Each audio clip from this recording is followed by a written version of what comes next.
and I'm good encouraging other people. You sure are. I stumble on these stairs.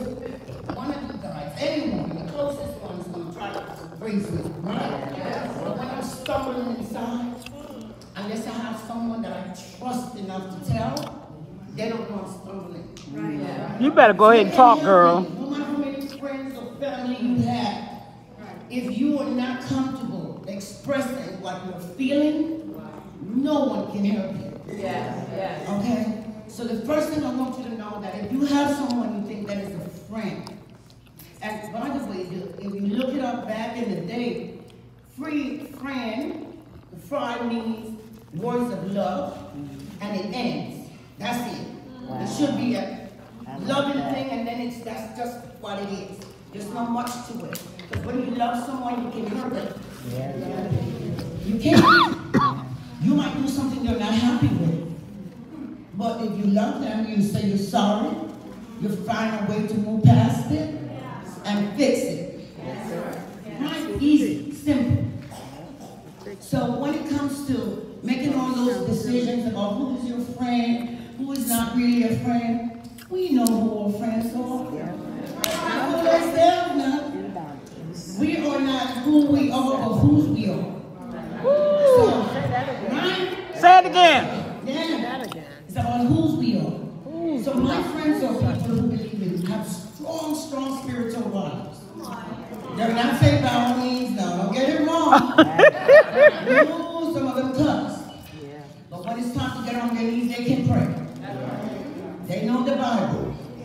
They know where they're coming from, where they're going. They're not afraid of anything because we walk in faith.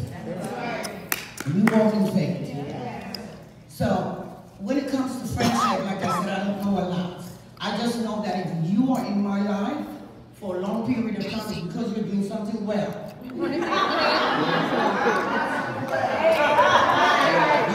well. And it doesn't mean that I need money. It doesn't mean that I need shelter. I need someone that I can talk to when things don't look so good or feel so good. I need someone that when something goes wrong in their life, and the boss says you have a 9 to 5, and I tell him, but I have a friend that's more than a 9 to 5 to me. And I drop the bag and I'm going, I'm there. Because I can get another job. I can't replace my friends.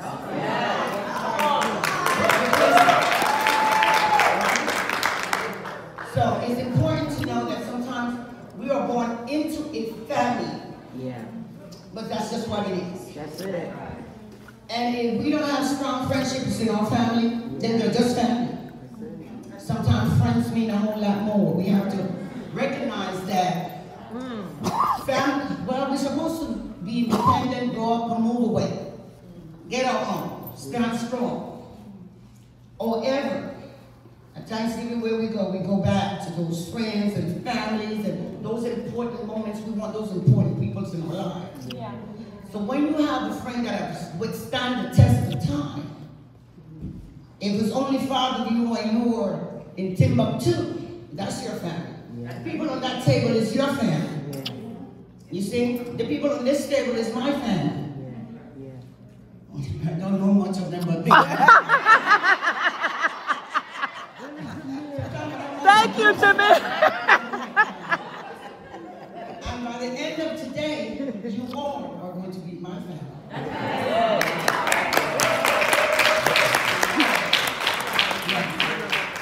So, like I said, when she asked me to speak in friendship, I'm like, whoa, you know, this is the Lord saying this to me? I said, boy, you have a way of putting me in just awkward places, but I think that when God made man, she was only kidding anyway. Okay, you want me to do this, I'll do this. But to end on a serious note, I have a little something written. And it says, old ties of love is what friendship should mean. Just old ties of love. You cannot have a friend that you met yesterday. Yeah. No way. That's good. If you met them last week, that's not a friend. If you met them last month, that's not a friend. What is it? Yeah? What is it? It's someone you just knew.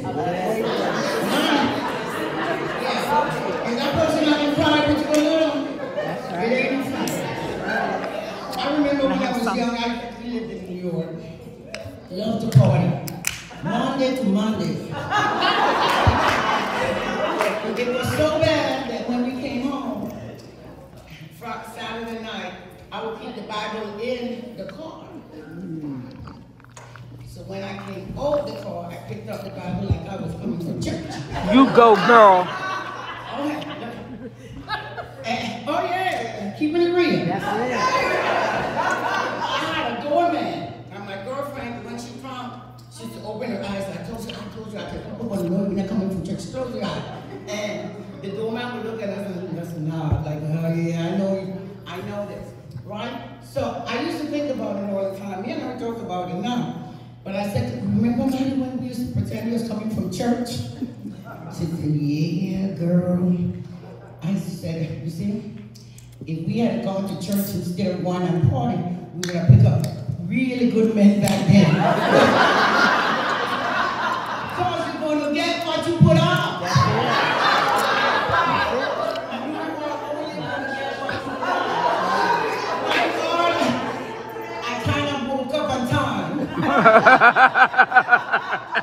I was able to find a man that was a good man rather than the guy that I had to hold it. Yeah. Hold the Bible too. I pretend. The same way I pretended I was coming from church, he pretended he liked me. That's right. Right, you get what you put out. You get what you put out. So, you get what you put out. So if you come in and you pretend you're a friend, soon enough, we're going to find out you're not a real friend. Absolutely. Because there's going to be some demands of you in life to prove that friendship. My son had a very bad car accident on 495 several years back. He's doing fine.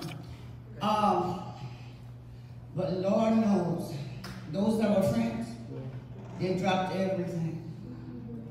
Everything. And we prayed. And we prayed.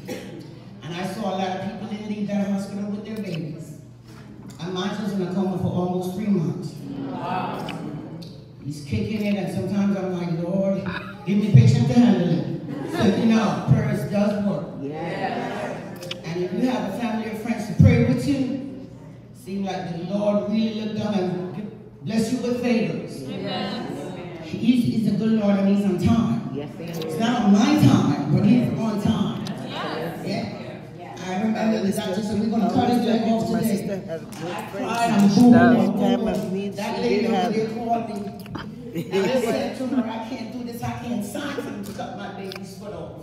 And she said, so you told me, when you called me, that all you begged the Lord is for him to be alive when you got to the hospital. That's what you told me. And I said, I remember that. So I went to the hospital and I told the doctor I'm going to sign, but the Lord that I know is going to perform the surgery. And I went to Potomac Mills and shot. Girl. She did. I gave it to God for the first time. She did. She did. And I've been with you guys ever since. I felt free, and it was because a friend reminded me of what I've asked for and already had. He wasn't late. I was really late understanding that he already had my baby laying there. He wasn't dead. Right. So even if he came up without that leg, I was blessed already. So when I came back from Potomac Mills and went in Fairfax, and she want to make me cry. Thomas said, the doctor said, Miss Morales, we could cut his leg. That's what we went up there, but we could cut it. And I said, thank you, Jesus. That's what I'm talking about.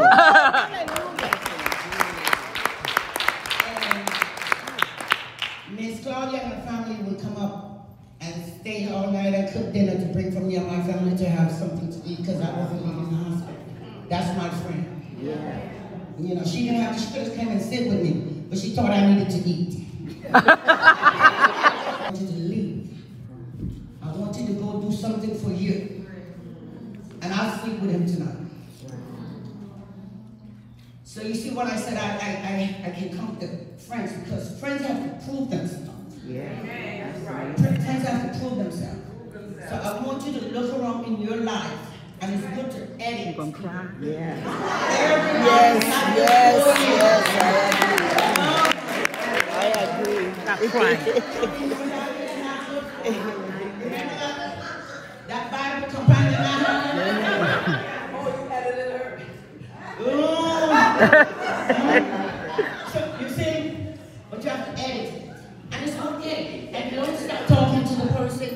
don't break bridges, but you kind of know when to lean back. Yeah, lean back. Yeah.